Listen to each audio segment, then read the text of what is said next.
অর্থনীতি পুনরুদ্ধার ও সংস্কার কাজে $350 কোটি দেবে বিশ্বব্যাংক। সংস্কার উদ্যোগে মানবাধিকার হাইকমিশনারের সমর্থন। দেশের রাজনীতিতে নতুন মেরুকরণ, জামায়াতের নেতৃত্বে জোট গঠনে সম্মত ইসলামিক দলগুলো। কর্মীদের সঙ্গে বৈঠকে ঐকমত্য। দ্রুততম সময়ে বিচার পাওয়া সাংবিধানিক অধিকার বলছেন আইনজীবীরা। স্বাধীন বিচার বিভাগ প্রতিষ্ঠায় আলাদা সচিবালয়ের তাগিদ। আওয়ামী লীগ নেতাদের সংস্পর্শে দর্জি থেকে হাজার কোটি টাকার মালিক আগস্টিন পিউরিফিকেশন। ভোল পাল্টে ধরে রেখেছেন সাম্রাজ্য। এবার লেবাননে স্থল অভিযান চালাবে ইসরায়েলি সেনাবাহিনী। 21 দিনের যুদ্ধবিরতির আহ্বান, যুক্তরাষ্ট্র মিত্রদের, নিহত আরও 72। এবং টি-20 বিশ্বকাপ খেলতে আমিরাতের পথে বাংলাদেশ নারী দল। এবার হারের বৃত্ত ভাঙতে চান অধিনায়ক, নির্ভার লড়াইয়ের লক্ষ্য। দেখছিলেন শিরোনাম। সংবাদ দুপুরের সঙ্গে আছে আমি ইশিকা আজিজ।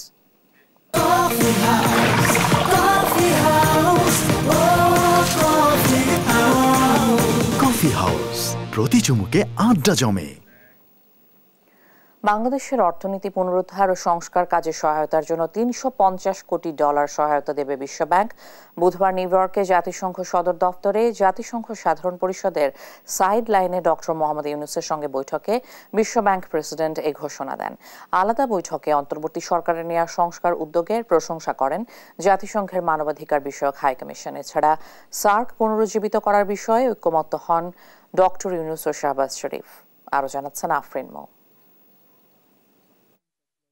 যুক্তরাষ্ট্রে জাতিসংঘ সাধারণ পরিষদের ৭৯তম অধিবেশনে নিউ ইয়র্কে ব্যস্ত সময় কাটাচ্ছেন প্রধান উপদেষ্টা ডক্টর মোহাম্মদ ইউনূস।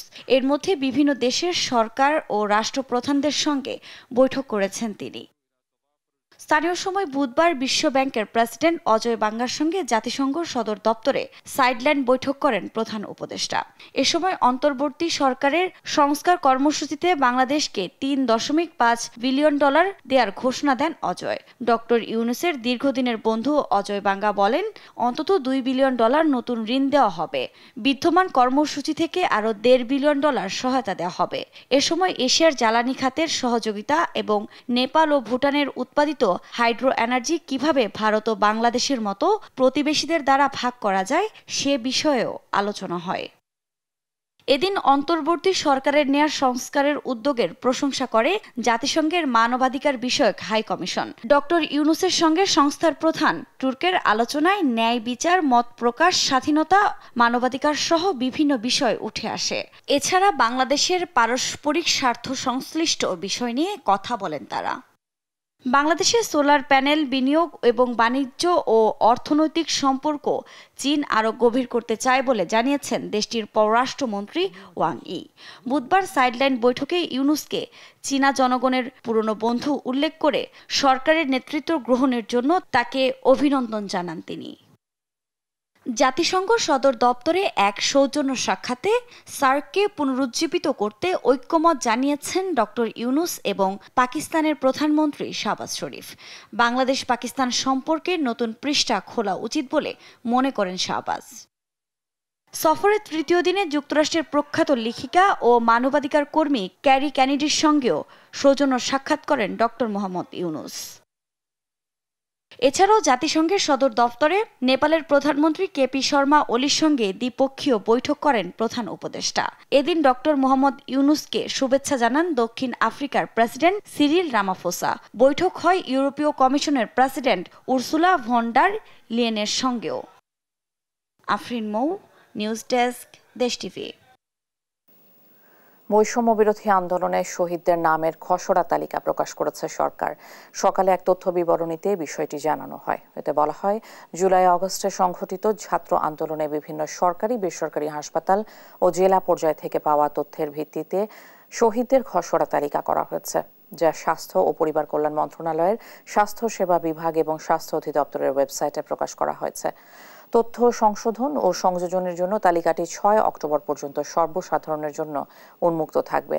আন্দোলনের শহীদদের কারো নাম বাদ পড়লে প্রয়োজনীয় তথ্য প্রমাণ সহ সংশ্লিষ্ট জেলা প্রশাসক, সিভিল সার্জন ও উপজেলা নির্বাহী অফিসার অথবা উপজেলা স্বাস্থ্য ও পরিবার পরিকল্পনা কর্মকর্তার সাথে যোগাযোগ করতে অনুরোধ করা হয়েছে।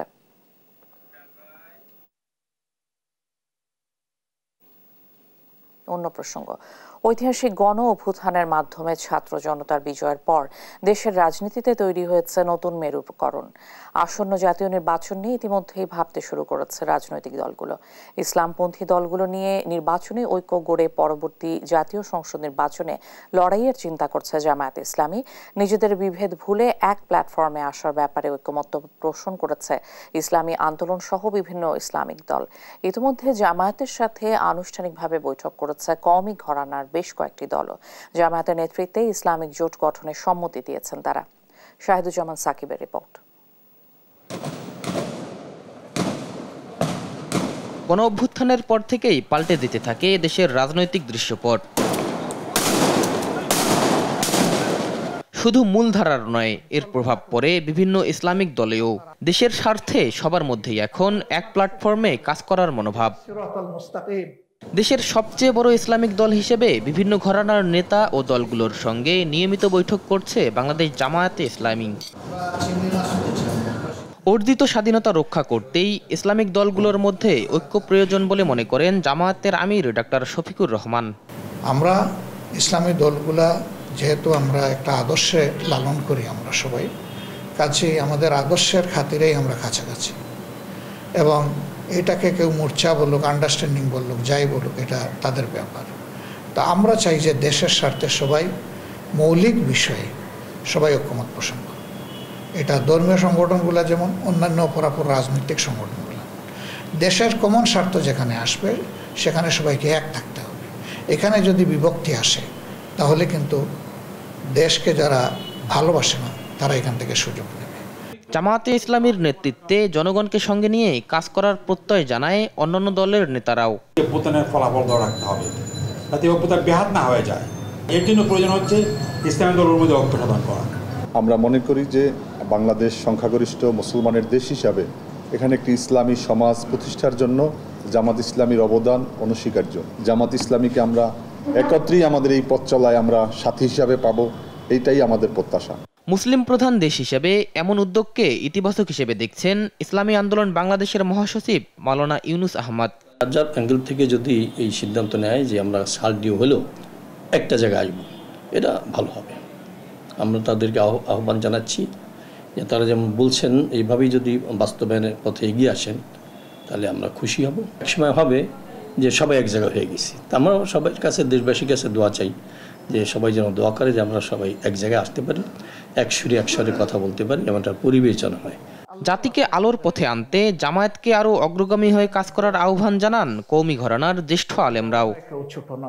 শাহিদুজ্জামান সাকিব, দেশ টিভি, ঢাকা। বিচার বিভাগের জন্য আলাদা সচিবালয় প্রতিষ্ঠার প্রস্তাব শিগগিরই আইন মন্ত্রণালয়ে জমা দেবেন প্রধান বিচারপতি। তার অভিভাষণের পর স্বাধীন বিচার বিভাগের জন্য উচ্চ আদালতে লড়াই করা আইনজীবী মাস্তার হোসেন ও শিশির মনির বলেন, বিচার প্রার্থীর দ্রুততম সময়ের মধ্যে বিচার পাওয়া মৌলিক সাংবিধানিক অধিকার।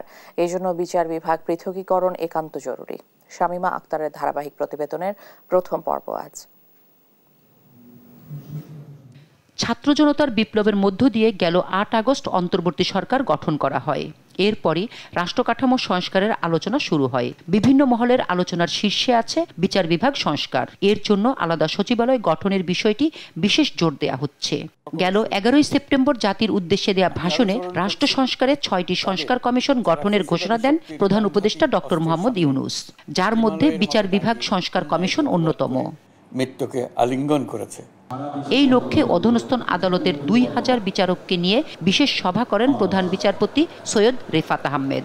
এ সময় গণবিপ্লবের চেতনা ধারণ করে সবার জন্য ন্যায় বিচার নিশ্চিতের তাগিদ দেন তিনি। সেই সঙ্গে বিচার বিভাগ সংস্কারের অংশ হিসেবে আলাদা সচিবালয় প্রতিষ্ঠার কথা বলেন প্রধান বিচারপতি। বিচার বিভাগ যেন স্বাধীন ও নিরপেক্ষভাবে কাজ করতে পারে, তার জন্য আমি জরুরি ভিত্তিতে বিচার বিভাগে কিছু সংস্কার বাস্তবায়নের জন্য সরকারের দৃষ্টি আকর্ষণ করছি। বাংলাদেশের নির্বাচন কমিশন সচিবালয় এবং জাতীয় সংসদ সচিবালয় এর ন্যায় বিচার বিভাগের জন্য পৃথক সচিবালয় প্রতিষ্ঠার জন্য পরিপূর্ণ প্রস্তাব প্রস্তুতক্রমে আমরা শীঘ্রই আইন মন্ত্রণালয়ে প্রেরণ করব। স্বাধীন বিচার বিভাগ প্রতিষ্ঠায় সবার আগে আইনি লড়াইয়ে নামেন মাজদার হোসেন। তার করা মামলার রায়ের 12 দফা বাস্তবায়ন করা হলে সাধারণ মানুষের ন্যায় বিচার পাওয়ার পথ সুগম হবে বলে মনে করেন তিনি। মাজদার হোসেন মামলা যে দীর্ঘ কাঙ্ক্ষিত জাজমেন্ট কার্যকর করার যে উদ্যোগ, সেটা ফলপ্রসূ হতে চলেছে। বিচারকগণ বলতে সহকারী জজ থেকে চিফ জাস্টিস পর্যন্ত এই বিচার বিভাগের সদস্যদেরকে সংসদ তথা আইন বিভাগ এবং প্রশাসন তথা অ্যাডমিনিস্ট্রেশনের নিয়ন্ত্রণ মুক্ত রাখতে হবে। বিচার বিভাগকে পৃথকভাবে বিচারিক কাজ করতে দিতে হলে বিচারকদের নিয়ন্ত্রণ বিচার বিভাগ দ্বারাই হতে হবে। সংবিধানের 116 অনুচ্ছেদ চ্যালেঞ্জ করে রিটকারী আইনজীবী শিশির মনির জানান, মাজদার হোসেন মামলা ছাড়াও সুপ্রিম কোর্টের 5টি আলোচিত মামলার রায়ে বিচার বিভাগের স্বাধীনতার কথা বলা হয়েছে। এগুলো হলো সংবিধানের 16, ত্রয়োদশ, অষ্টম ও পঞ্চম সংশোধনী এবং ইদ্রিসুর রহমানের মামলা। এসব মামলার রায় বাস্তবায়ন হলে তা হবে স্বাধীন বিচার বিভাগ প্রতিষ্ঠার মাইলফলক। সুপ্রিম কোর্টের নির্দেশনা অনুযায়ী, মাজদার হোসেন মামলা নির্দেশনা অনুযায়ী স্বাধীন বিচার বিভাগীয় সচিবালয় মাননীয় প্রধান বিচারপতির অধীনে পরিচালিত হওয়াটা একান্ত জরুরি। অনুচ্ছেদ 116 অব দ্য কনস্টিটিউশনের মধ্যেই যখন বিচার বিভাগের উপর ন্যস্ত থাকবে, এই মূলত আমাদের সুপ্রিম কোর্ট 5টি বিখ্যাত মামলায় 116-র প্রয়োজনীয়তা অনুভব করে রায় দিয়েছেন। এক বাক্যে সবাই স্বীকার করেছেন এই বিচার বিভাগের স্বাধীনতার মূল মন্ত্র হলো 116কে স্বাধীন করা। 116 পরাধীনতার শৃঙ্খল, এই শৃঙ্খল মুক্ত করতে না পারলে প্রকৃত অর্থে তাত্ত্বিকভাবে সাংবিধানিক স্কিমের মধ্যে স্বাধীনতা অর্জন করা কঠিন হবে। তার মতে প্রধান বিচারপতির অধীনে বিচার বিভাগীয় সচিবালয় প্রতিষ্ঠা করে সর্বোচ্চ আদালতের কর্মকর্তাদের মাধ্যমে পরিচালনা করা হলে স্বাধীনভাবে কাজ করার সুযোগ পাবে বিচারিক আদালতের বিচারকগণ। শামিমা আক্তার, দেশ টিভি, ঢাকা। গেল 15 বছরে আওয়ামী লীগ নেতাদের সংস্পর্শে শত কোটি টাকার মালিক হয়েছেন অনেকে। বাড়ি, গাড়ি, নারী তো আছেই, প্রশাসনকেও হুকুমের গোলাম করে রাখতেন তারা। তবে সরকার বদলের সাথে সাথে সুর পাল্টাতে শুরু করেছেন তারা। নতুন মুখোশের আড়ালে আধিপত্য ধরে রেখেছেন স্বৈর সরকারের গড়ে দেয়া সাম্রাজ্য। এমন তালিকার অন্যতম আগস্টিন পিউরিফিকেশন।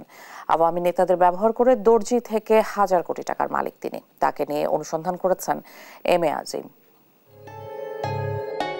মাত্র 15 বছর আগেও সামান্য দর্জি ছিলেন আগস্টিন পিউরিফিকেশন। চলাফেরাও ছিল অতি সামান্য, থাকতেন টঙ্গীর পাগারে। তবে এখন তার চলাফেরা এমপি, মন্ত্রী আর প্রশাসনের ঊর্ধ্বতন কর্মকর্তাদের সাথে। শুধু নিজে গাড়ি কেনেননি, গাড়ি উপহার দিতেন মন্ত্রী থেকে শুরু করে আওয়ামী সরকারের পোষা পুলিশ কর্মকর্তাদেরও। দেশ টিভির হাতে আসা তথ্য বলছে, দর্জি আগস্টিনের পাহাড় সমতুল্য সম্পদ রয়েছে বর্তমানে। রাজধানীর মণিপুরি পাড়ায় একটি ফ্ল্যাট, তেজগাঁও হুন্ডাগলিতে 2টি ফ্ল্যাট, 7তলা নির্মাণাধীন একটি বাড়ি, উত্তরার 16 নম্বর সেক্টরে 5 কাঠা প্লট, এশিয়ান টাউন ও রাজধানীর ভাটারায় 2টি করে 4টি প্লট, দক্ষিণখানে 50 বিঘার প্লট রয়েছে তার। রাজধানীর বাইরেও সম্পদের শেষ নেই আগস্টিনের। টঙ্গীর পাগারে বিলাসবহুল বাড়ি, একই এলাকায় জিনোর মার্কেটে একটি 8তলা ভবন, আরেকটি 7তলা ভবন। টঙ্গীর পাশেই ভাদুনে একটি প্লট, বাগদিতে 6 বিঘার প্লট, শেরপুরের 12মারিতে 17 বিঘার উপর রিসোর্ট, মাউসাইদে 7 বিঘার প্লট। সম্পদের তালিকা যেন শেষ হওয়ার নয়। এক তালিকায় প্রায় 1700 কোটি টাকারও বেশি সম্পদ রয়েছে তার ও তার পরিবারের। নামে বেনামে এরকম অনেক জায়গায় ওনার নিজস্ব সম্পত্তি আছে, প্লাস দেখা যাচ্ছে ছেলে বউ, ওয়াইফ, এদের নামে অনেক সম্পত্তি আছে। সেই সম্পত্তির যে অর্থ কোথা থেকে আসলে এটা কিন্তু এখন আমাদের অজানা। এত সম্পত্তি অর্জনে তার অন্যতম হাতিয়ার মুরাল ব্যবসা। সাবেক স্বরাষ্ট্রমন্ত্রী আসাদুজ্জামান খান কামালের মুরাল বানিয়ে পুলিশ প্রশাসনকে বানিয়ে ফেলেন হুকুমের গোলাম। আর সমবায় প্রতিমন্ত্রী স্বপন ভট্টাচার্যের মুরাল বানিয়ে হয়ে ওঠেন সমবায় মাফিয়া। কাল্ভ আর খ্রিস্টানদের সমবায় সংগঠন দখল করে দুর্নীতি আর অনিয়ম করে হাজার কোটি টাকার মালিক আজ আগস্টিন। কারণ একজন স্বরাষ্ট্রমন্ত্রী যখন একজন সাধারণ এই সোসাইটির চেয়ারম্যানকে শেল্টার দেয়, তখন থানার তো আর কিছু বলার থাকে না। আজকের স্বরাষ্ট্রমন্ত্রী যদি শেল্টার না থাকতো, তাহলে সে মিস্টার আগস্টিন কোনোভাবেই এত দুর্নীতি, এত খারাপ কিছু কাজ করতে পারতো না। আগস্টিনের সাথে কথা বলতে তার অফিসে গিয়েও মেলেনি দেখা, বন্ধ রয়েছে তার মোবাইল ফোনও। স্বৈরাচার হাসিনা সরকারের মন্ত্রী এমপিরা পালালেও তাদের ব্যবহার করে হাজার কোটি টাকার মালিক হওয়া আগস্টিনের মতো দুর্নীতিবাজরা রয়েছে এখনো বহাল তবিয়াতে। এম এ আজিম, দেশ টিভি, ঢাকা। হবিগঞ্জে বৈষম্য বিরোধী ছাত্র আন্দোলনে মারধর ও নির্বিচারে গুলি থেকে শিক্ষার্থীদের বাঁচাতে এগিয়ে গিয়ে প্রাণ হারান রিকশা চালক নয়ন। একমাত্র ছেলেকে হারিয়ে পাগল প্রায় মা, থামছে না আহাজারি। অসহায় হয়ে পড়েছে মা আর 6 বোনের পরিবার। সহকর্মী আমির হামজার প্রতিবেদন জানাচ্ছেন আপন অপু।